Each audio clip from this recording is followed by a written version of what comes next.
Les patrons de la police nationale congolaise, le vice-premier ministre en charge de l'Intérieur et Sécurité, ont visité le camp Lufungula et a fait la ronde de quelques sociates du district de la Funa. Jacques Chabani voulait palper du doigt la réalité quotidienne que vivent les policiers dans les lieux. Le constat n'était pas du tout bon pour la plupart des postes de la police. Le problème d'effectifs, de logistique, surtout une bonne condition de vie des policiers.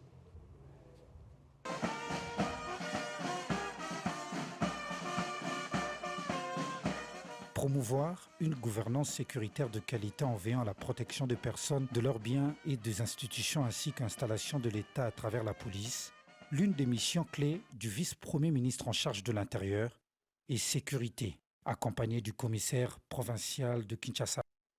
Jacques Chabani a fait le tour de quelques commissariats, sous-commissariats et autres institutions de la police. Une surprise pas très agréable pour les occupants de ces lieux. Le premier à visiter, le camp Lufungula.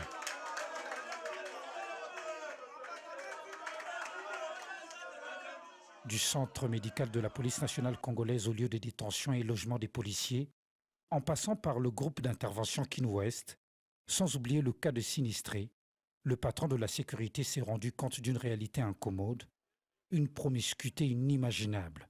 Jacques Chabani a promis de faire de son mieux pour donner des réponses graduelles pour chaque cas après le constat fait.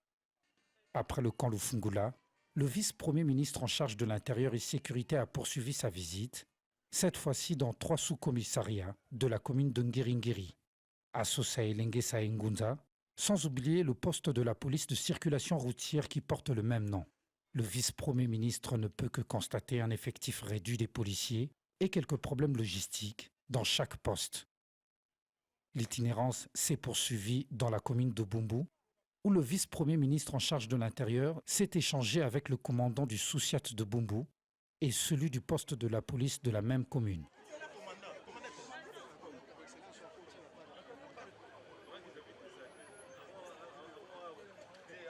Ces derniers ont exprimé et démontré au patron de la sécurité leur dévouement et engagement de servir le pays sous le drapeau avant de demander le renforcement de la logistique pour travailler avec professionnalisme. Dans la commune de Makala, l'occasion faisant le larron, la population trouvée sur le lieu a présenté au vice-premier ministre les doléances et désidérata auxquels elle fait face.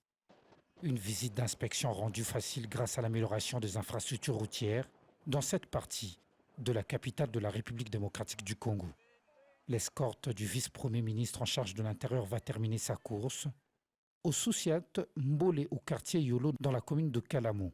Comme dans les autres postes, les problèmes de logistique, les bonnes conditions de travail afin de permettre aux policiers de bien remplir leur mission ont fait l'objet de plaidoyer. Une visite d'inspection du ministre de tutelle qui lui a permis de palper de doigt le vrai problème de terrain de la police, ce qui va l'amener à apporter des solutions appropriées.